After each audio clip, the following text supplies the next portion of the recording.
Señor les bendiga. Señor les bendiga abundantemente. Estamos transmitiendo desde la ciudad de Tijuana, Baja California, México, la Iglesia Sublime Gracia.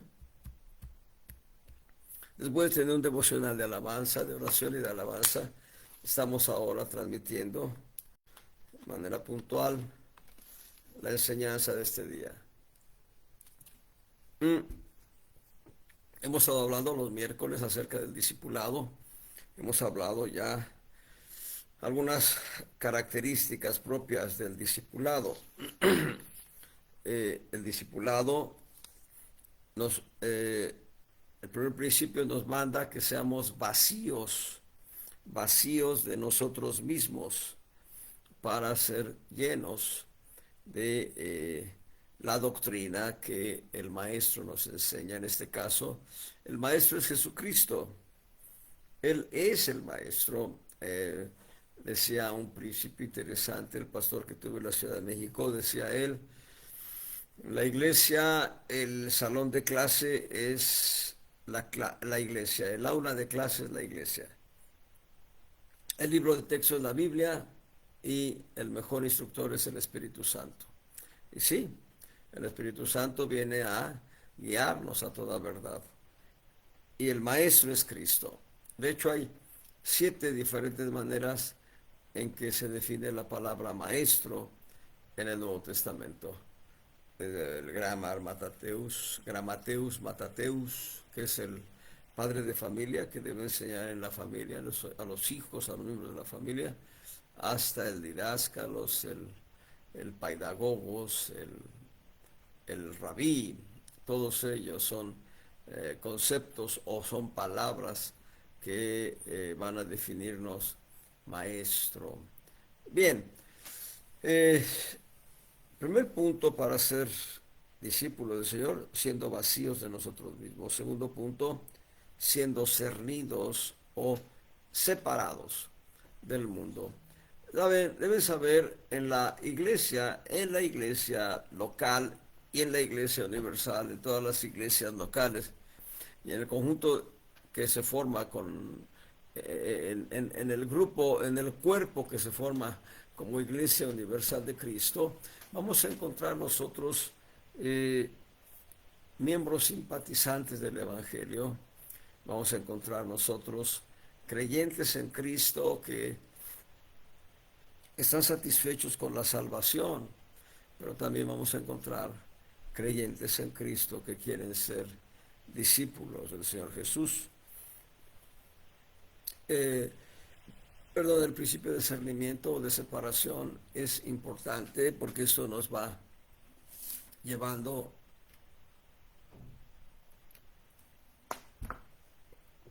a tener rasgos distintivos de un auténtico discípulo. En tercer lugar, debemos conocer las reglas del discipulado. La semana pasada hablamos de ello un poco. Las reglas del discipulado, los principios de la Gran Comisión, entre los cuales se encuentra el hacer discípulos precisamente. Hablemos un principio más, o hasta donde nos alcanza el tiempo, tal vez veamos más de uno. Pero número 4, el discípulo debe ser probado en obediencia. Es importante que el discípulo sea probado en obediencia. Es un tema de suyo muy interesante. Hace 2 o 3 viernes pasados estuvimos hablando del tema de la obediencia y tomamos como un modelo en sentido negativo a Saúl.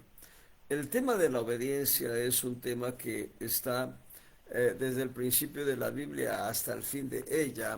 La obediencia es algo, más que algo, la obediencia es una actitud del corazón, una conducta que Dios demanda. Dios está esperando que nosotros conozcamos los mandamientos, las normas que deben regir nuestra vida para que nos conduzcamos en ellas, acatándolas, obedeciéndolas. Mi hija ha está por terminar la carrera de Derecho.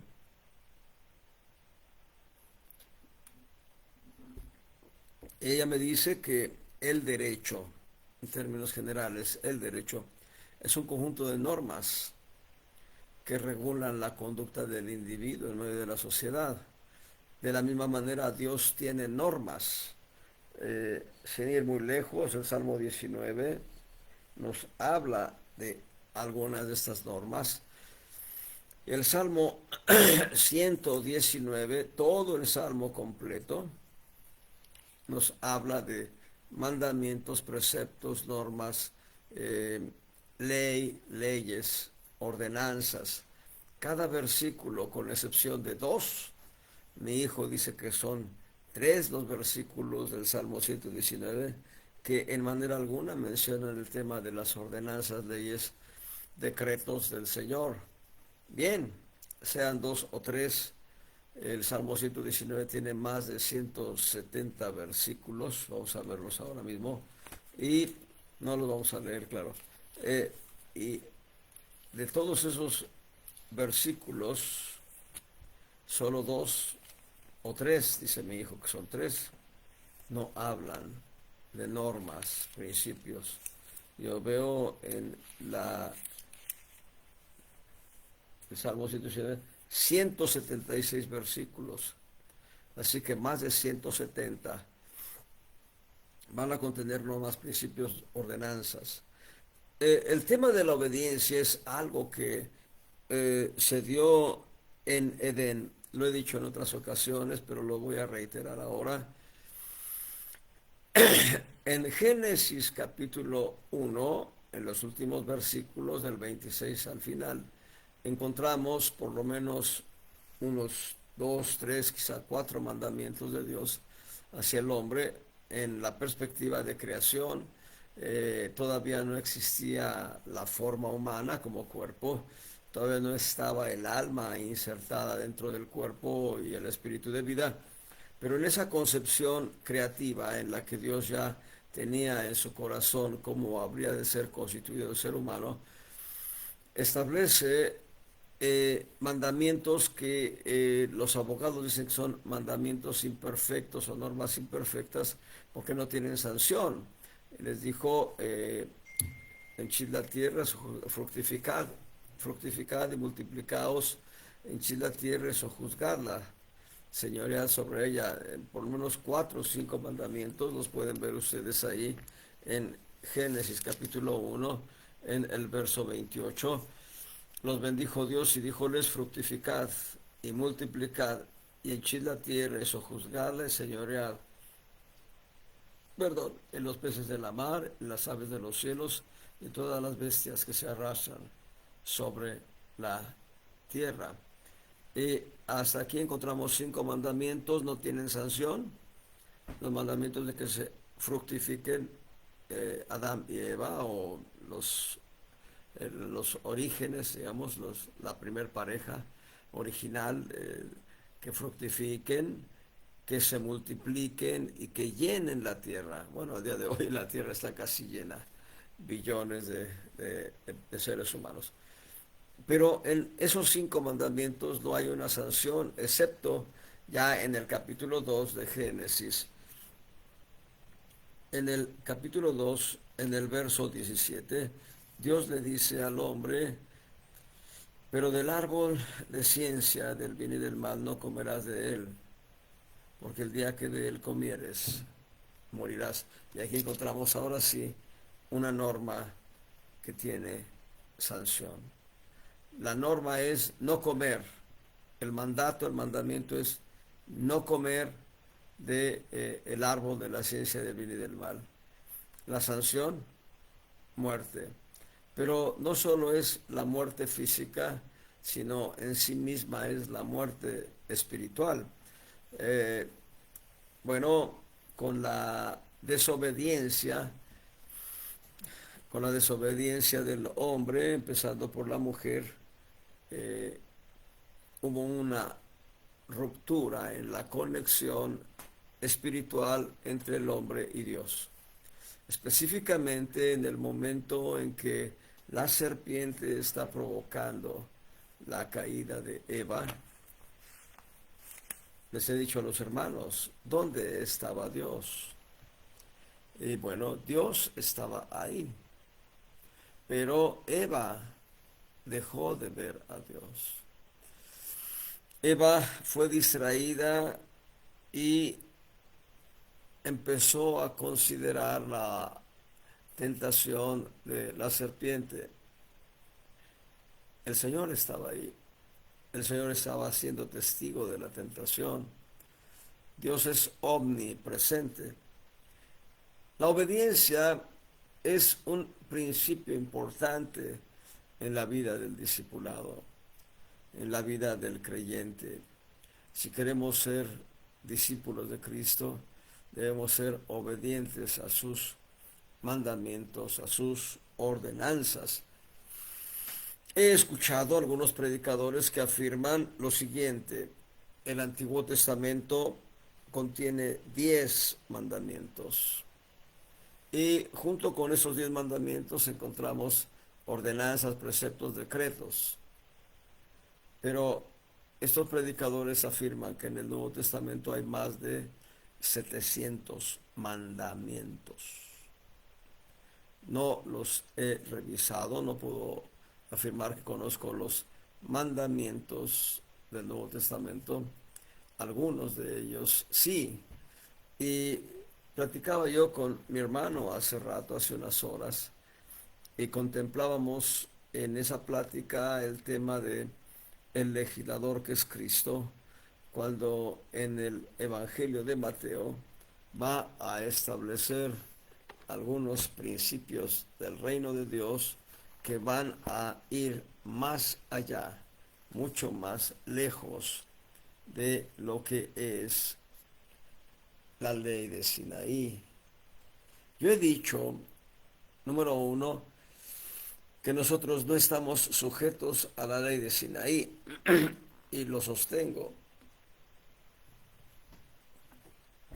Hebreos capítulo 7 va a decir por ahí de los versos 12 y 18 que la ley fue abrogada, la ley de Sinaí fue abrogada, la ley de Sinaí ya no tiene vigencia para nosotros porque entró en vigor una nueva ley.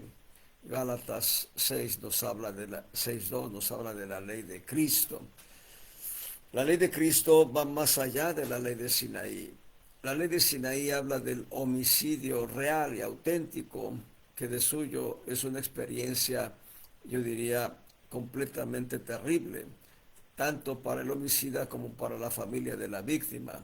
La víctima nada siente ya en esta tierra cuando es privada su vida, y si es de Cristo va a la presencia de Dios. Si no es de Cristo, su alma empieza a sentir un tormento terrible. Entonces el homicidio en sí mismo es una experiencia terrible, terrible. Pero la ley de Sinaí hablaba del homicidio real, del homicidio en el que una persona perdía la vida. La ley de Cristo va más lejos. Ahí en Mateo capítulo 5, verso 21, Mateo 5, 21, el Señor Jesús nos dice: oísteis que fue dicho a los antiguos, no matarás, pero agrega en el mismo mandamiento: mas cualquiera que matare será culpado del juicio. Ese es el mandamiento completo en la manera en que lo lee el Señor Jesús en la ley de Sinaí. En el verso 22, el Señor va más lejos de lo que es la lectura normal de la ley de Sinaí. Dice: pero yo os digo. Podríamos leer en lugar de el más o del pero, podríamos leerlo sin embargo. Es decir, a pesar de lo que dice la ley de Sinaí, o por encima, yo agregaría esta expresión mucho más aplicable, por encima de lo que dice la ley de Sinaí, yo os digo. Cristo nos dice: cualquiera que se enojare locamente contra su hermano será culpado del juicio, nada más por enojarse locamente. Bueno, el hecho de que alguien, perdón, sienta esa actitud de ira, de enojo, algunos de cierta locura demencial en la que pierden el sentido de la conciencia, pero nada más hasta ahí, ya es culpable del juicio, ya es digno del juicio, es culpado. Dice, y cualquiera que dijere a su hermano raca, esa palabra raca, leanla como necio. Cualquiera que dijera a su hermano necio, basta con decirle necio. Hay quienes usan otras palabras más groseras y será culpado del consejo. Y cualquiera que dijere fato, la palabra fato tiene que ver con la vida hueca, la vida vacía, será culpado del infierno, del fuego. Vaya, el Señor Jesús fue más lejos, yo diría fue más profundo de lo que era el mandamiento literal de la ley de Sinaí. Indiscutiblemente el homicidio, insisto, es una experiencia verdaderamente trágica en todos los planos. Pero el Señor Jesucristo está llevando el mandamiento más lejos, más profundo. Basta con que uno se enoje locamente contra el hermano. Basta con que uno le diga al hermano necio. Basta con que le diga uno al hermano hueco, vacío.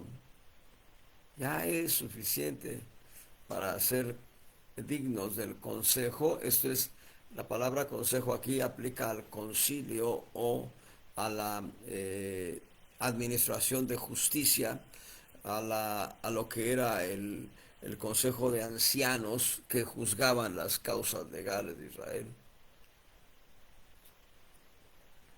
Y esto es una situación mucho más profunda que yo no he matado, literalmente yo no he matado en un sentido físico a nadie, pero en la medida que yo haya dicho una palabra torpe de grosería a olvídense, a un hermano, a una persona conocida o desconocida, a una persona amiga o enemiga, basta con que yo le dijera una palabra grosera, dice aquí, ya es digno, será culpado del infierno, del fuego. Esa palabra infierno en el texto original es Hades, y el Hades es la concepción de un lugar de tormento en la cultura griega, que el Hades viene siendo el equivalente del Seol en la concepción judía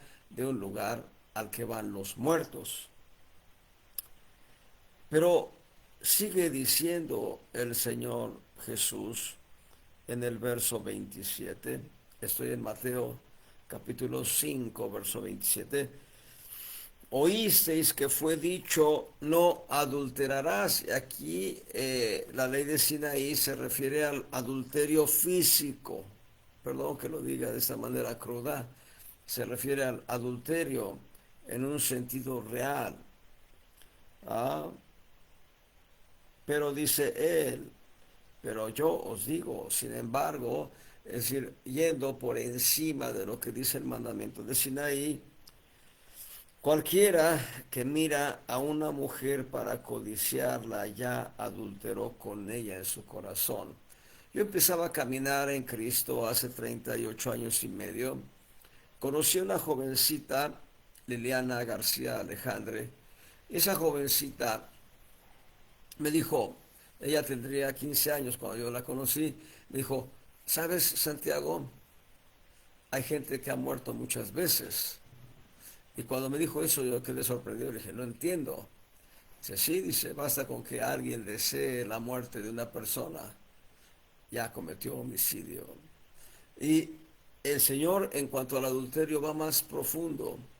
Ya no solo es el hecho de la relación literal del adulterio, sino que el Señor dice, basta con la codicia. Y uno de los problemas que enfrentamos nosotros en la ley de Sinaí en cuanto a su lectura y su interpretación, decía un magistrado del Poder Judicial de la Federación de México, a quien yo le platicaba del Evangelio de Cristo hace años, decía, no, la definición que da el no matarás es una definición que requiere su lectura y su interpretación. Bueno, yo no me quise meter a discutir con él si él no estaba abierto al Evangelio. Así que lo dejé así, lo dejé pasar. Pero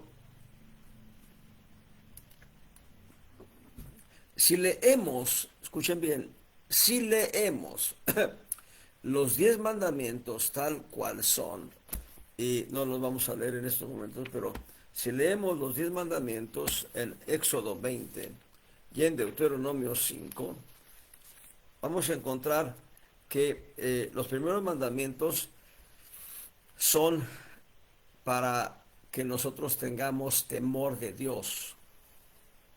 Diríamos mandamientos de corte espiritual. Veamos, en Éxodo 20, verso 2, yo soy Jehová tu Dios, que te saqué de la tierra de Egipto, de casa de siervos. Enseguida, perdón, número 1, no tendrás dioses ajenos. Número 2, no te harás imagen ni ninguna semejanza de cosa que esté arriba en el cielo, ni abajo en la tierra, ni en las aguas debajo de la tierra. Y enseguida sigue ligándose al segundo mandamiento: no te inclinarás a ellas ni las honrarás, porque yo soy Jehová tu Dios, fuerte, celoso, que visito la maldad de los padres, sobre los hijos, sobre los terceros, sobre los cuartos, a los que me aborrecen, y que hago misericordia en millares a los que me aman y guardan mis mandamientos. Vean el verso 7, que es, digamos, un tercer mandamiento: no tomarás el nombre de Jehová tu Dios en vano, porque no dará por inocente Jehová al que tomare su nombre en vano. Hasta aquí encontramos mandamientos específicamente espirituales, mandamientos que tienen que ver con nuestra conducta espiritual en nuestra relación con Dios. ¿Se dan cuenta? Y si el decálogo es de 10, me acuerdo muy bien, un maestro de la escuela bancaria comercial, no recuerdo qué materia impartía, pero él hablaba del decálogo o los 10 mandamientos como parte del examen. ¿Por qué me enteré? Pues porque yo era ¿cómo diríamos? Era un maestro supervisor de exámenes. Yo en la época de exámenes, yo me acuerdo cuando alguien le preguntó y se volteó y dice: estamos hablando del decálogo, de los 10 mandamientos. Bien, y hasta aquí solamente hemos encontrado mandamientos de corte espiritual. Y dice algo más. Dice en el verso 8, estoy en Éxodo 20, verso 8: acordarte has del día del reposo para santificarlo. 6 días trabajarás y harás toda tu obra, mas el séptimo día será reposo para Jehová tu Dios. No hagas en él obra alguna tú, ni tu hijo, ni tu hija, ni tu siervo, ni tu criada, ni tu bestia, ni tu extranjero que está dentro de tus puertas, porque en 6 días hizo Jehová los cielos y la tierra, la mar y todas las cosas que en ellos hay, y reposó en el séptimo día. Por tanto, Jehová bendijo el día del reposo y lo santificó. Este mandamiento sigue siendo de corte espiritual, pero una relación espiritual con Dios que se practica, que se da de una manera práctica el día del reposo. El Señor Jesús dijo que el día del reposo no fue creado por el hombre o por causa del hombre. O bueno, no recuerdo ahorita bien como lo dice el Señor, pero el punto es este: el día del reposo es día del Señor. Bien, yo agregaría, y esto ya no es de mi corazón, sino como lo dice otro apóstol, perdón, como lo dice un apóstol, no otros, como lo dice un apóstol, eh, todos los días son días del Señor. Bien, pero la ley de Sinaí hablaba del día del reposo, a saber, el Sabbat. Y el día del reposo era para una comunión del hombre con Dios. ¿Se dan cuenta? 4 mandamientos hasta aquí que nos hablan de un corte completamente espiritual. Entonces, ¿cómo englobar toda la cauda de tipicidad de delitos que están en leyes y que dicen, cometen delito de homicidio el que priva de la vida a otro, comete delito de robo, quien de esa manera se apropia de bienes de otra persona, etcétera? Y van definiéndose los delitos: fraude, robo, cohecho, traición a la patria, etcétera, etcétera, un conjunto de delitos que están definidos. ¿Cómo entender todos esos delitos si el decálogo ya nos lleva a 4 mandamientos que tienen una relación específica y directa del hombre hacia Dios y que son de corte, los 3 primeros de corte completamente espiritual? La clave el Señor nos la da en el momento en que, bueno, el quinto mandamiento: honra a tu padre y a tu madre. Se dense cuenta, porque tus días se alarguen en la tierra que Jehová tu Dios te da. Y luego viene: no matarás, no cometerás adulterio, no hurtarás, no hablarás contra tu prójimo, falso testimonio. Y número 5, es decir, ya llevamos 5 antes, más 5 ahora. Pero el mandamiento número 10, que no lo he leído, es este mandamiento el que engloba toda la conducta ilícita del ser humano y que el Señor Jesús nos lo explica en Mateo, donde hemos leído un poco antes atrás. No codiciarás. Con esta expresión está englobada toda la tipología de infracción que comete el ser humano. Toda, completamente, bajo la condición, escuchen bien, bajo la condición de que esté correctamente legislada la tipología ilícita, la tipología infractora. No codiciarás la casa de tu prójimo, no codiciarás la mujer de tu prójimo, ni su siervo, ni su criada, ni su buey, ni su asno, ni cosa alguna de tu prójimo. El concepto no codiciarás se explica de una manera muy detallada por el Señor Jesucristo en los evangelios, pero también lo explica el apóstol Pablo. La expresión de codicia es una expresión que está dentro del alma y no específicamente en una conducta cotidiana. Trataré de explicarlo de esta manera. Bueno, una persona desea tener una casa grande con alberca y un huerto y árboles y todo eso, pero no tiene la capacidad de esa casa y ve en su corazón eso como un anhelo frustrado. Eso ya empieza a ser una codicia. La persona que, el varón que ve a una mujer ajena a su esposa, o el varón que no estando casado ve 1, 2, 3, tantas mujeres y las codicia a todas. O la mujer que estando casada ve a un varón diferente a su esposo con un anhelo de estar con aquel varón ajeno. Todo eso ya empieza a hablar de la intención del alma. La codicia, si se dan cuenta, es una expresión del alma y que solo se conoce cuando uno la expresa. Ah, como quisiera tener unas vacaciones en tal lugar. O como quisiera yo viajar a Europa. Como quisiera yo viajar por todo el mundo. Cuando uno empieza a expresar esos anhelos y hay un momento en que se expresa aquel anhelo de una manera desmesurada, de una manera loca inclusive, estamos hablando de una conducta del alma que se está expresando por la boca.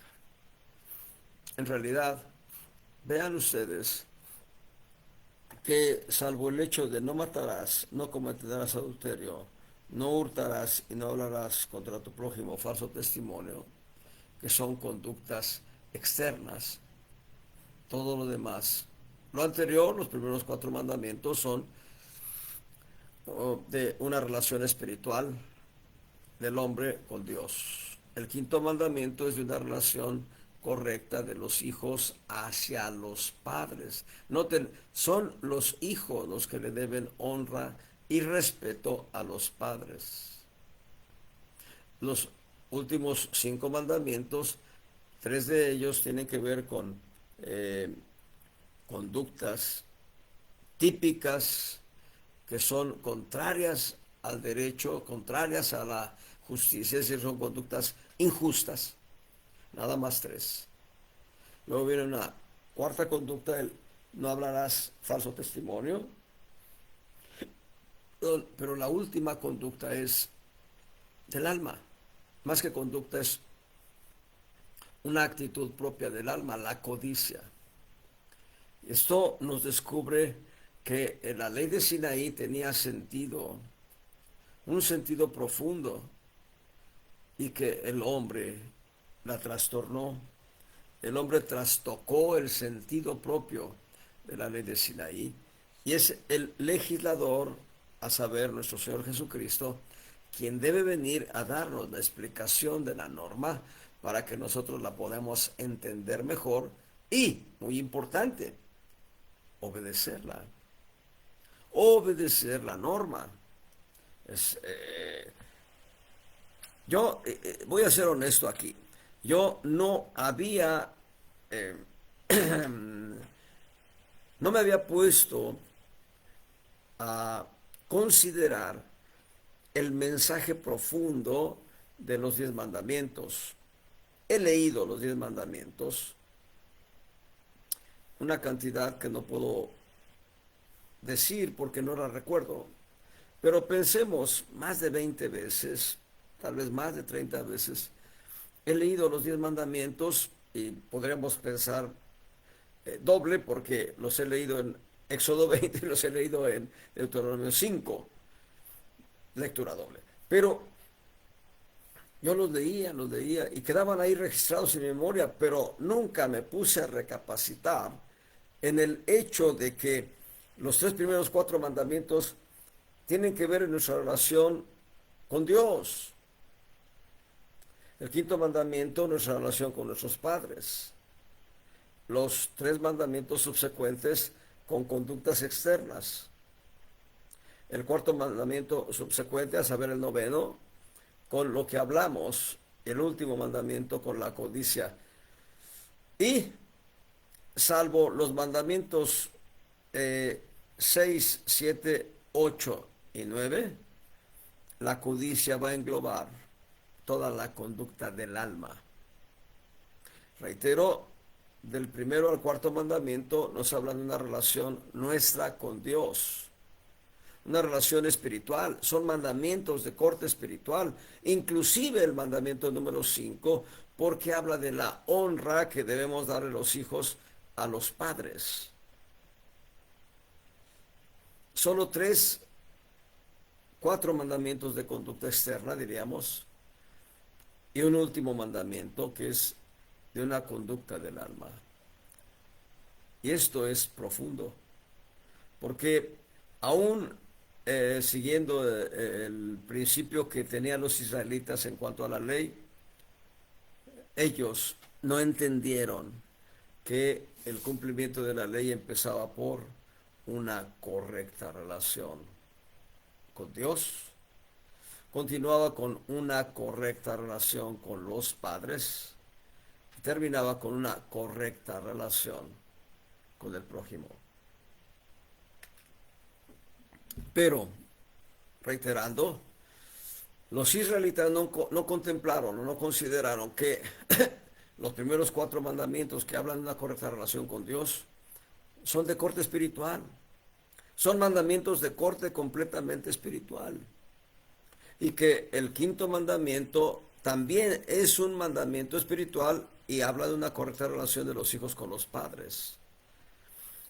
En este punto específico, ustedes pueden ver, no se separen de Éxodo 20, ustedes pueden ver Malaquías, el último libro del Antiguo Testamento, en el capítulo 4,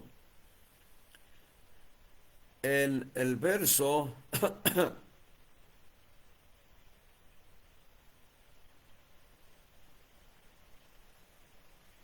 a ver, me estoy equivocando, no, sí es Malaquías, pero ahorita debo encontrar el texto. Ajá. Verso 5, Malaquías capítulo 4, verso 5. He aquí yo os envío a Elías el profeta, antes que venga el día de Jehová grande y terrible. Él convertirá el corazón de los padres a los hijos y el corazón de los hijos a los padres.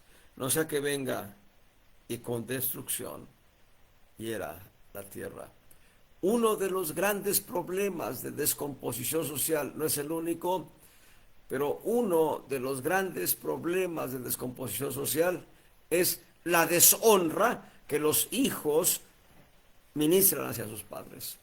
Los hijos están deshonrando a los padres.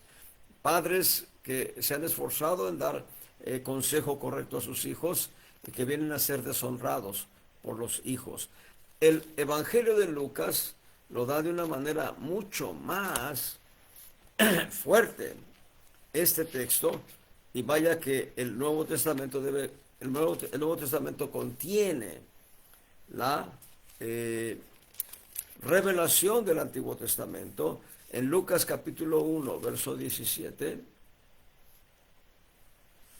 porque él irá, y aquí él irá se está refiriendo en Malaquías a el profeta Elías, pero en realidad no fue el profeta Elías en un sentido físico quien vino, sino fue Juan el Bautista, y aquí está siendo profetizado.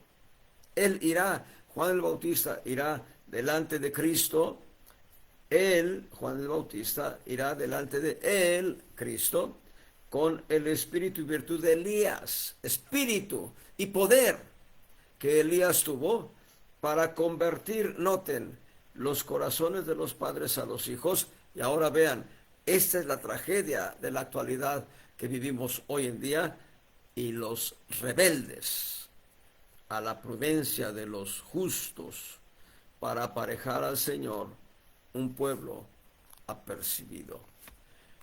Hermanos, es realmente una gran tristeza la que acontece en la realidad, la que acontece en la vida continua de hoy. Una auténtica tristeza ver que uno de los grandes problemas de la humanidad es hijos deshonrando a los padres. Hace 2 años, una noticia que sacudió el lugar donde yo crecí con una expresión verdaderamente profunda, el lugar en el que yo crecí, una noticia que sacudió ese lugar. Un joven asesinó a su madre y a su abuela.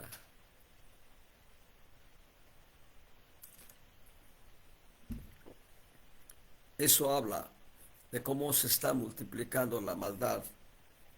Por tanto, regresando a nuestro principio, el discípulo de Cristo obedece a los principios de vida correcta, consagrada, de una vida espiritual consagrada al Señor. Obedece de una manera puntual y directa. Saúl se justificaba a sí mismo, y Saúl vino en un declive, así como una diagonal. Estuvo en la cumbre como rey de Israel, pero empezó a caer, hasta llegar a la adivinación antes de morir en una guerra contra los filisteos. Saúl hablaba del Dios de Samuel. Saúl no decía Jehová mi Dios. Saúl decía, vamos a adorar a Jehová tu Dios, Samuel. David, el rey David, perdón, en una instrucción que le da a Salomón antes de morir, el rey David le dice a Salomón, y tú, hijo mío, Salomón, conoce al Dios de tu padre y sírvele de corazón sincero, porque Jehová pesa los corazones y discierne las intenciones del corazón. Si tú le sirvieres, él te honrará. Si tú te apartares de él. Hermanos, es importante obedecer. Si nosotros lo reducimos a los 10 mandamientos de la ley de Sinaí, nosotros debemos guardar 4 principios importantes de una correcta relación con Dios. Un quinto principio de una correcta relación con nuestros padres, dándoles honra. 3 conductas que no debemos cometer: no matar, no adulterar, no robar. Suena apolítico, perdón. Perdón, suena como apolítico, pero no matar, no adulterar, no robar.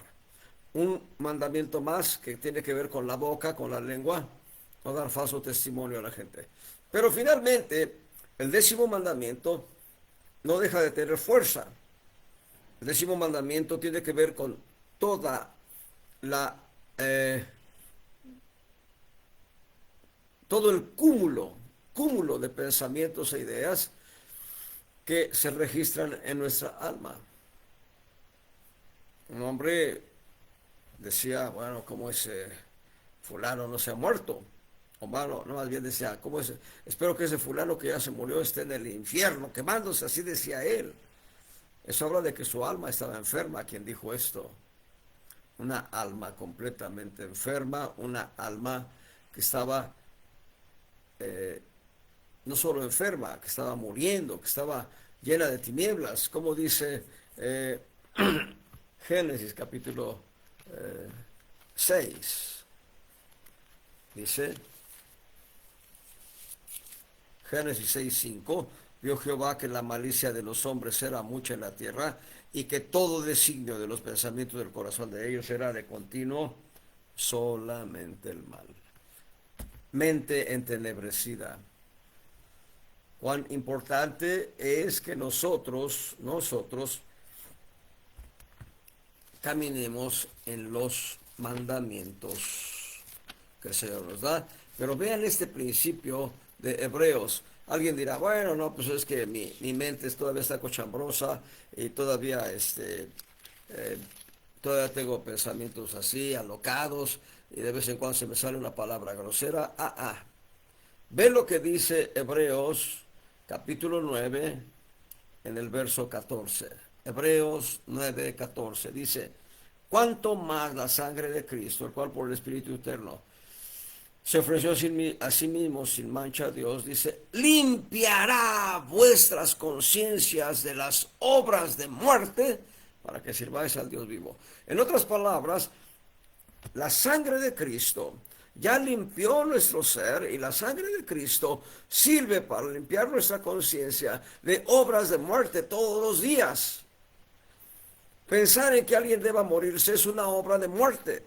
Pensar en la codicia de una mujer ajena o de un hombre ajeno es una obra de muerte. Cuando uno acaricia aquel pensamiento, tengamos un entendimiento claro. En cierta ocasión un apóstol se plantó en una iglesia local y les dijo: ¿cuántos de ustedes tienen tentaciones? Y en una actitud religiosa nadie dijo yo.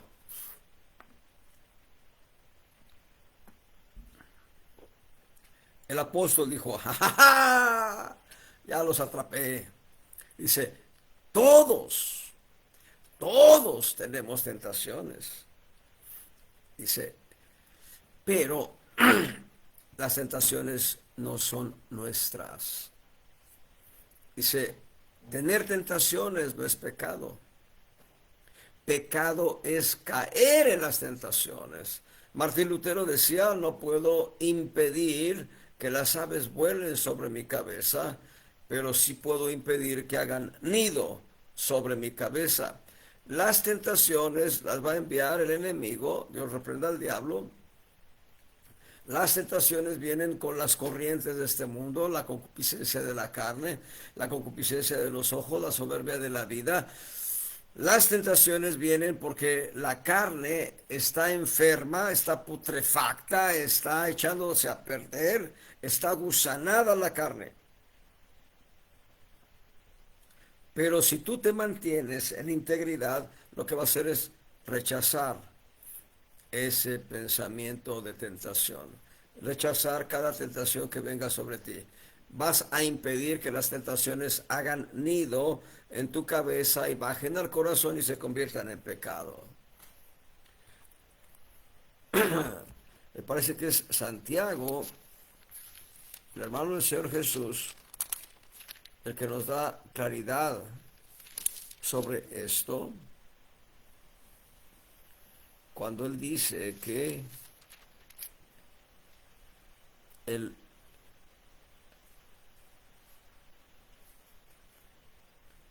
Santiago capítulo 1,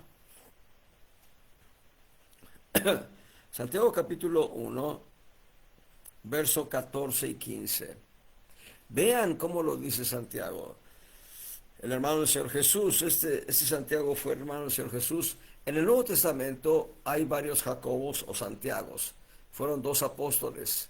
El apóstol Santiago, hermano de Juan, ambos hijos de Zebedeo, a quienes el Señor llamó Boanerges. Hubo un segundo Santiago llamado el Menor, que fueron apóstoles del Cordero, de los 12 apóstoles del Cordero.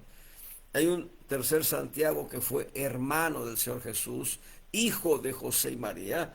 Y dice él, ahí en Santiago 1, verso 14, cada uno es tentado cuando de su propia concupiscencia, ¿recuerdan?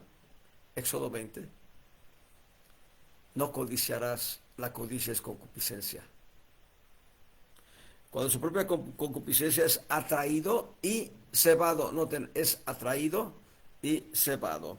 Es decir, uno mordió el anzuelo. El cebo que estaba en el anzuelo, uno lo mordió y el anzuelo nos atrapó, como si fuéramos peces. Verso 15, y la concupiscencia, el deseo desmedido de algo, después que ha concebido, da a luz el pecado. Si tú tienes tentaciones, deshazte de ellas. Pero si tú acaricias la tentación, le das la papachas, la dejas entrar a tu corazón, va a venir el pecado. Y cuando viene el pecado siendo cumplido, engendra muerte. Por eso dice Hebreos 9:14 que la sangre de Cristo limpia nuestras conciencias de toda obra de muerte. Limpia nuestras conciencias de tentaciones. Entonces, volvamos al punto. Tenemos que obedecer al Señor. Si el decálogo que hemos leído en Éxodo 20 nos habla de 10 mandamientos nada más, y algunos ministros, apóstoles inclusive dicen que el Nuevo Testamento tiene más de 700 mandamientos, pareciera ser que las cosas se hacen complicadas. No tengo yo. Dios nos da la respuesta en Romanos capítulo 13. Romanos capítulo 13 nos dice cómo aprobar. Ahí en el verso 7, voy a leer del verso 7 al verso 10. Vamos a ir leyendo pausadamente. Romanos capítulo 13, verso 7. Pagad a todos lo que debéis. Debemos pagar a todos. Al que le debes tributo, a la autoridad, solamente se le debe el tributo. Paga el tributo. El que pecho, la versión antigua dice pecho. La versión 60 y otras versiones van a decir impuestos, podemos decir incluso derechos. Podemos decir en un término general, al que debes tributo o contribuciones en términos generales, paga la contribución. Dice algo más, dice el verso 7, al que temor, debes a alguien temor, yo diría a Dios le debemos temor, temor de Dios es actitud consciente de que Él está presente, conoce todos nuestros pensamientos e intenciones del corazón, conoce nuestras palabras, acciones y omisiones.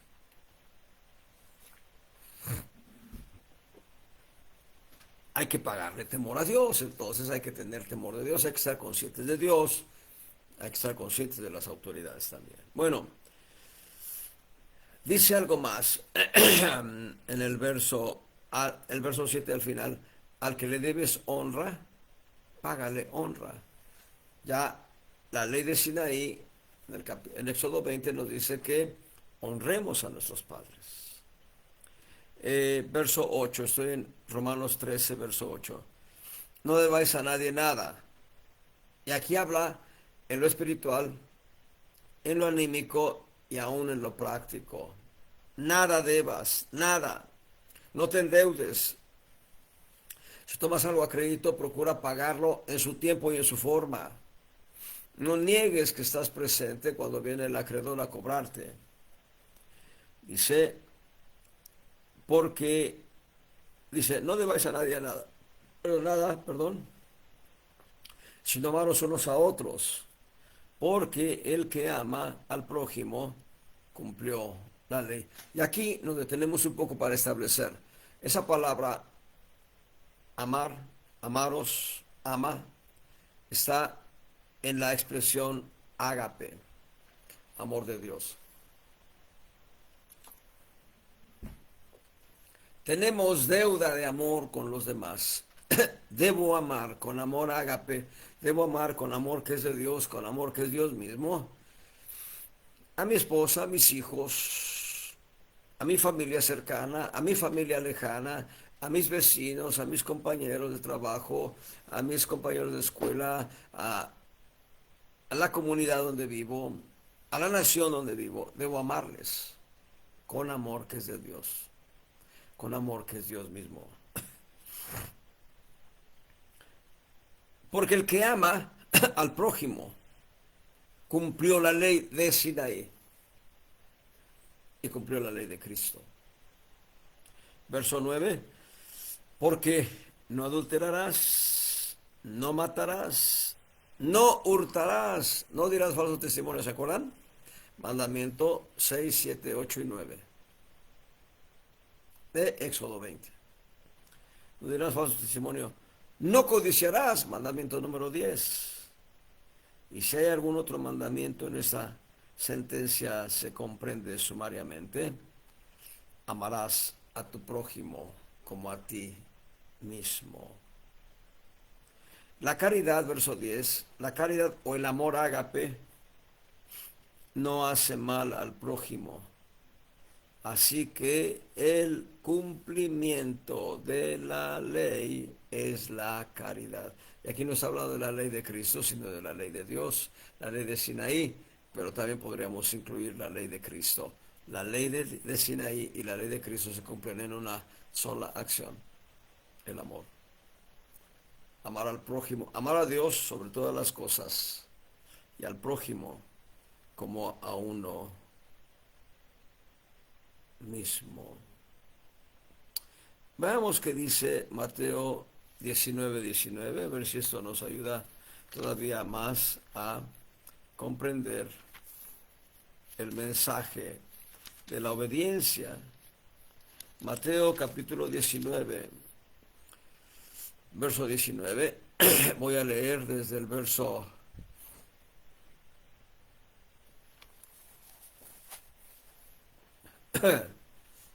18.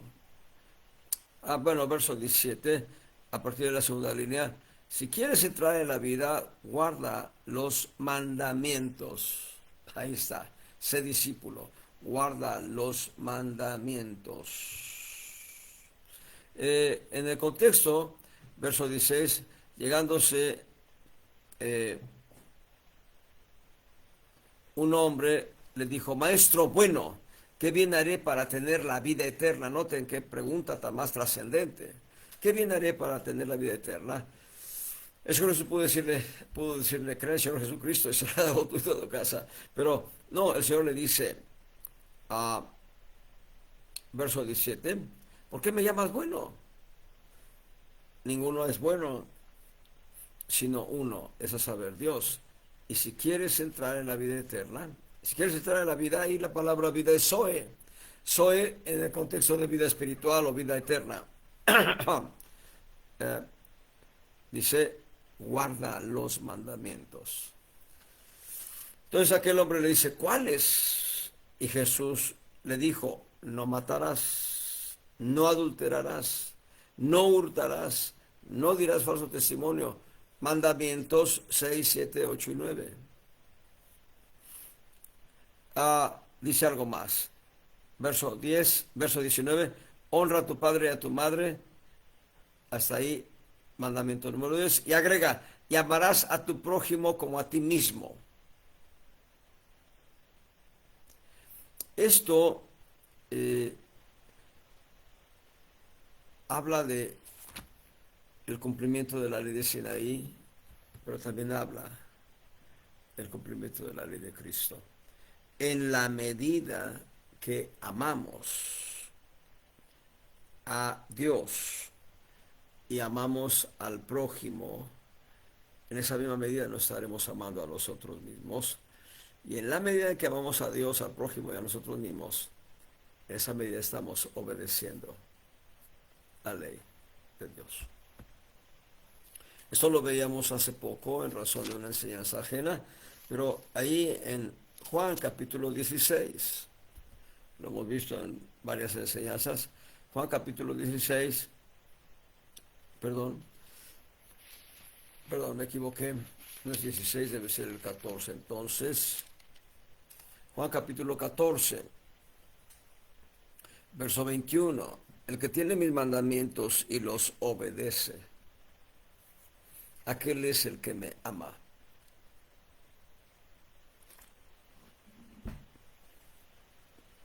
El que me ama será amado de mi Padre, yo le amaré y me manifestaré a él.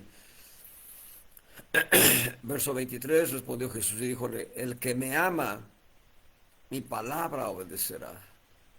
Y mi Padre le amará, y vendremos a él, y haremos con él morada. Ahora, aquí está la expresión del amor. El amor siempre debe ir acompañado de misericordia y de gracia. Gálatas capítulo 6, versos 1 y 2.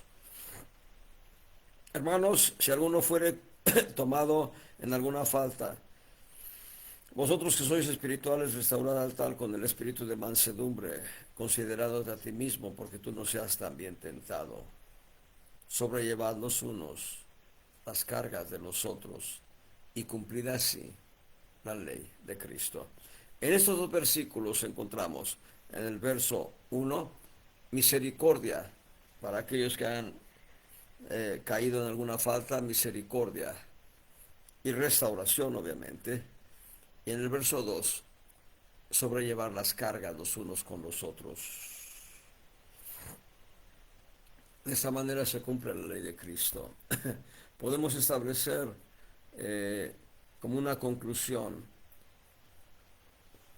final que estamos en el punto número 4, el discípulo obedece. El discípulo obedece, y para obedecer necesitamos amar a Dios, amar a Cristo. Y debo decirles que tenemos la capacidad de amar a Dios, de amar a Cristo, de amar al prójimo, de amarnos a nosotros mismos, porque Romanos capítulo 5, verso 5 dice, la esperanza no avergüenza porque el amor de Dios ha sido derramado en nuestros corazones. No tenemos pretexto. Cualquiera que se diga cristiano, y quiere maldecir, no está caminando en obediencia al discipulado. Cualquiera que se diga cristiano debe amar, debe perdonar, debe buscar restauración. Dios les bendiga abundantemente, amados hermanos.